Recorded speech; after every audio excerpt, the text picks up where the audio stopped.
Alors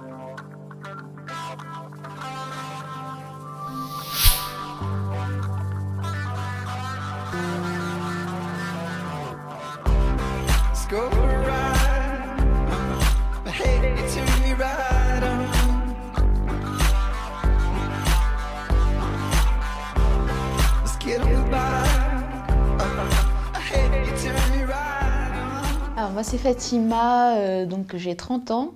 Je suis une grosse galérienne du logement, ça fait 2 ans que j'arrive pas à me loger par le biais, on va dire, classique. Donc j'ai commencé par être à la rue et j'ai vécu en squat à partir de l'année dernière. C'est un lieu qui est assez connu dans le quartier.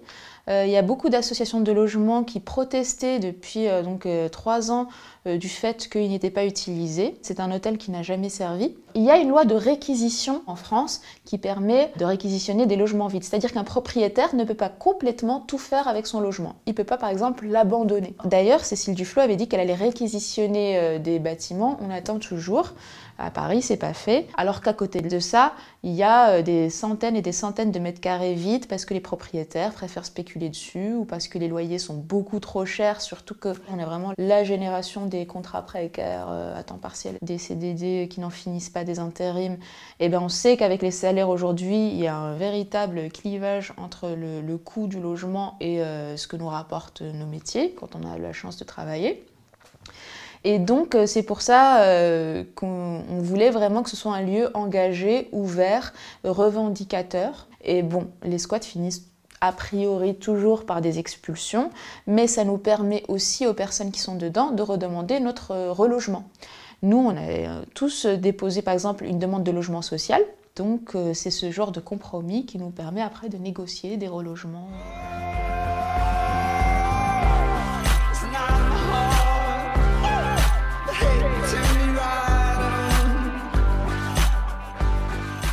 On a aussi réfléchi théoriquement sur qu'est-ce que devait être ce lieu, et pour nous c'était un lieu d'alternative où il fallait penser le monde que nous voulions.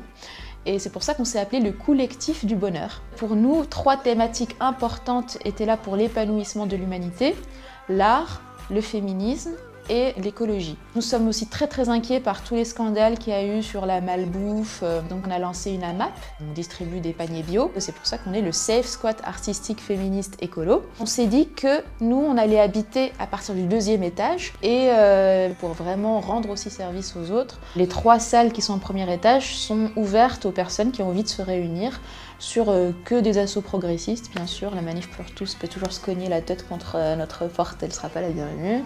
Et une salle solidaire, on va dire, où on a mis en place un free shop, c'est-à-dire que les gens peuvent venir laisser leurs affaires qu'ils n'utilisent plus et que des personnes nécessiteuses peuvent venir chercher des vêtements.